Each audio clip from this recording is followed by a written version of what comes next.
A scandal emerged soon after Labor's landslide win in the 2017 WA state election, when it was revealed a member had lied about his resume.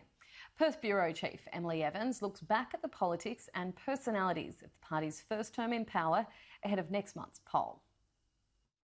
It was a shock revelation that rocked WA Labor. Less than a year from the party's 2017 win, newly elected member for Darling Range, Barry Urban, quit Parliament after it was revealed he wore a fake medal, which he claims was for war crimes investigations in Bosnia. This is a situation that I regret, and this will haunt me for the rest of my life. The Labor MP also resigned from the party, and a few months later, he was charged with fraud.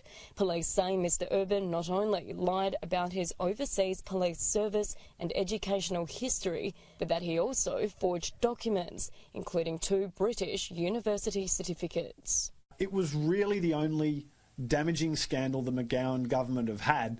I feel as though it's ancient history. I don't think voters will be focused on it at all when they go to the polls in March. What Labor hopes voters will instead be focused on is the departure of one of its greatest success stories. Treasurer Ben Wyatt will be leaving Parliament after the March election, after a turbulent year of indecisiveness about whether to resign. It will be a blow for the government. He provides enormous intellectual horsepower to the government's arguments. He also provides fiscal discipline to the government. That is, I've got to say, something that the McGowan government have been extremely good at. They've been extremely disciplined. Mr Wyatt's strict fiscal management eventually led WA back into the black, with a budget blueprint focused on driving down debt. At the beginning of 2020, the member for Victoria Park announced his resignation. I think it's the right call, I think, professionally and personally. A decision he retracted when the pandemic took hold. The Treasurer claiming he couldn't leave his position while the world grappled with the devastating economic impacts of COVID-19.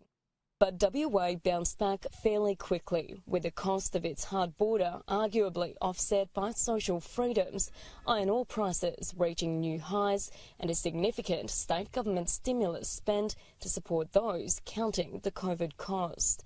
The state's financial position left Ben Wyatt comfortable to resign again, this time for good. Sometimes perhaps I'm a bit like a bad breakup. It takes a couple of goes, but this is the right decision for me, and I think the party and the people of WA are very well placed. Who the next Treasurer will be is still unknown, the Premier not willing to announce the next bookkeeper ahead of the state election, instead reminding WA voters of the outgoing Treasurer's record before they hit the ballot box.